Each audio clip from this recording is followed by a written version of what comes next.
Guys, medyo malambot na yung pork. Ilalagay ko na yung sitaw. May nakahalo na isang okra, guys.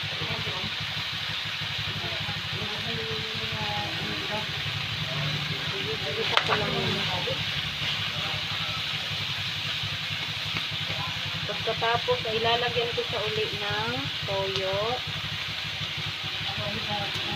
Magiging sarap.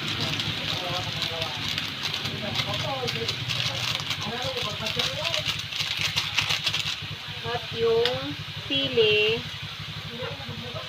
dadagdagan ko ulit ng paminta para dagdag pampalasa. At hindi na po ako maglalagay ng asin kasi baka umalat kasi may toyo na siya. Haluin ko lang, guys. Ayan. At lalagyan ko pa rin siya ng kaunting tubig.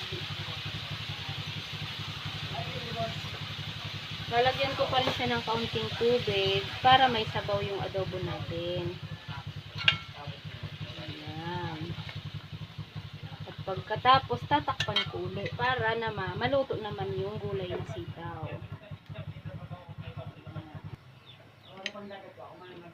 Ayan, luto na ang aking adobong sitaw. Kain na tayo, guys. Thank you for watching po.